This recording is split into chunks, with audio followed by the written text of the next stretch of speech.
Hello and welcome. I am Exit Light and this is my channel.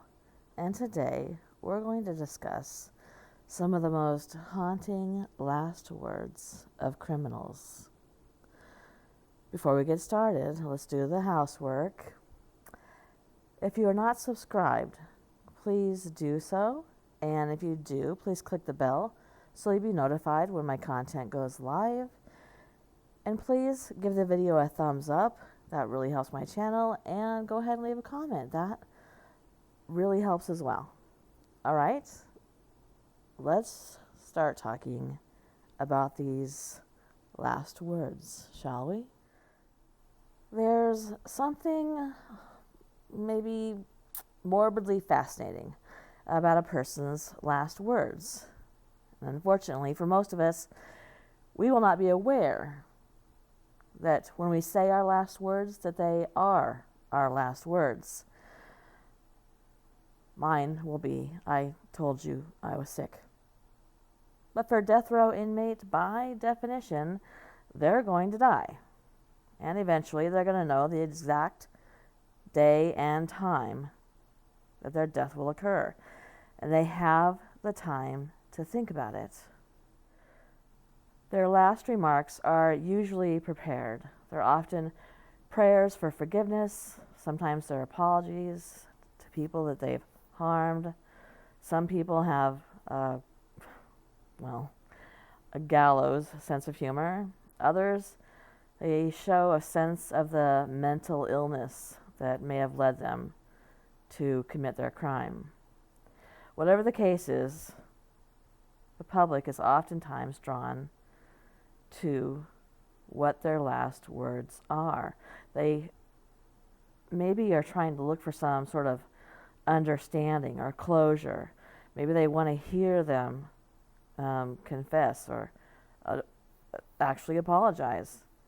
Maybe it's some kind of macabre entertainment. Well, here are a few of some criminals' last words. On August 26, 1991, Walter and Mary Ann Werner returned to their Texas home after work to find it occupied by an irate neighbor, Patrick Knight. He had burgled the house, and with the help of Robert Bradfield, Knight and Bradfield trapped the Werners in the basement of the house, and the next day bound and gagged them and drove them into the wilderness, where Knight shot them both in the back of the head. A police investigation led to a confession from Knight, during which he showed the authorities where the Werners' bodies were located. While his partner in crime was sentenced to concurrent life sentences, Knight was put on death row, where he remained for 14 years. Leading up to his execution, Knight became the subject of a lot of media attention when he announced that his final words were going to be a joke. And he asked people to send jokes in for him so he could decide which one to use. In the end, when faced with the reality of his death, he seemed to change his mind. He opened his final statement with, "I said I was going to tell a joke. Death has set me free. That's the biggest joke. I deserve this." He then reportedly pled for mercy on behalf of other death row inmates who he claimed were innocent, saying, "Not all of us are innocent, but those are." Then, in his last moments, he said, and the other joke is that, "I am not Patrick Bryan Knight, and y'all can't stop this execution now. Go ahead. I'm finished." Billy Conn Gardner maintained until the very end that he was innocent for the crime for which he was being put to death.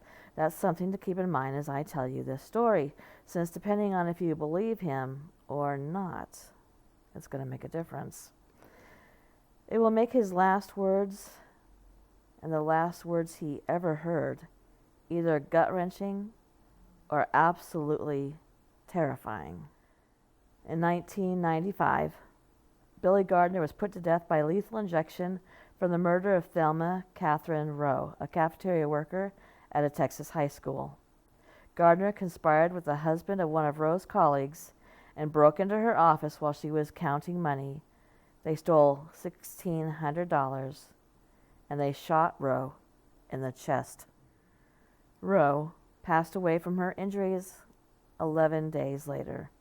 At the time, Gardner was on parole after having been charged with burglary and assault, among some other more petty crimes. While on death row, Gardner was in regular correspondence with an attorney out of Wisconsin who tried unsuccessfully to convince the courts of Billy's innocence. At the end, he seemed to come to terms with what was about to happen. He's quoted as saying, "I hold out no hope at all." He wrote that in a final letter. Billy Gardner's last words before being executed were, "I forgive all of you. Hope God forgives all of you too." Then his mother, sitting in observation, said, "I've never been more proud of you than I am now." A person, a woman, with no record of criminal activity, seemingly out of the blue, turns sadistic to the point of implausibility. At first glance, that is the story of Karla Faye Tucker. I remember that story well, actually. According to police reports, Tucker was out partying when she and her accomplice, Daniel Garrett, decided that the time was right to rob and intimidate 27-year-old Jerry Lynn Dean.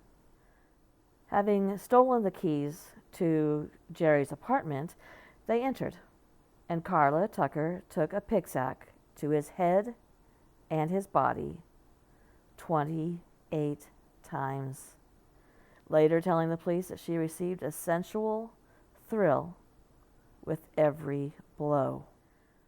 Sentenced to death, Karla became a national media phenomenon. She was on the news everywhere all the time, drawing interest with her charismatic personality and reported conversion to Christianity. That was a big one because it tipped the scales in whether people were for or against her being put to death.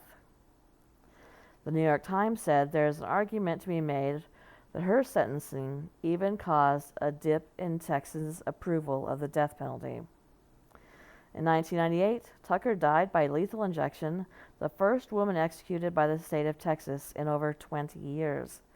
Depending on your point of view, her last statements were either reflective of her turn to religion or an ominous portent. "I will see you all when you get there. I will wait for you." The 1920s were a grim period for Ireland. Civic strife and a gruesome, bloody civil war led to sweeping reforms like the Army Emergency Powers Resolution of September 1922. Among other things, it instituted martial law across the country, allowing trial by court-martial, and made the possession of firearms by civilians an offense punishable by death. Robert Erskine Childers, meanwhile, was an Englishman. He was an author and he was a soldier, a decorated war veteran. It's unknown when exactly he became enamored with Irish nationalism, but he was passionate about the subject, and he smuggled weapons and even was being accused of writing propaganda for the nationalist cause, or the IRA, during the war. A very close eye was kept on Childers, and in November of 1922, his home was raided and he was arrested for possession of a revolver. Before being put to death by firing squad, it was reported that he had shaken hands with his executioners and said to them, "Take a step or two forward, lads. It'll be easier that way." And our last one for today. I will do another on this topic, though. In the pantheon of film and literature, you'd be hard-pressed to find a fictional criminal with a more cartoonishly abhorrent personality and lifestyle than the all-too-real Carl Panzram. According to his own writings, which if you want to look up, be careful because they are completely not safe for work. Panzram said that he had killed at least 21 people by the end of his life, and he expressed zero remorse about it. He wrote about his crimes, including murder, robbery, and arson, and he said, "For all of these things, I am not the least bit sorry. I have no conscience, so that does not worry me. I don't believe in man, God, nor devil. I hate the whole damned human race, including myself." While he was never actually arrested for murder, Panzram garnered his death penalty when, while serving a 25 to life sentence in Leavenworth, he beat prison employee Robert Warnke to death with an iron bar, leaving the man's wife a widow and his son without a father.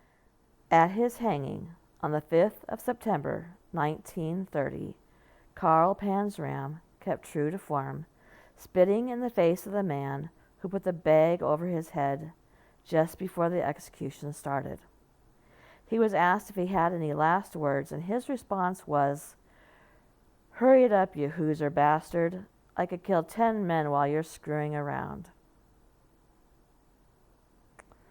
Well, he's a lovely guy. Good riddance.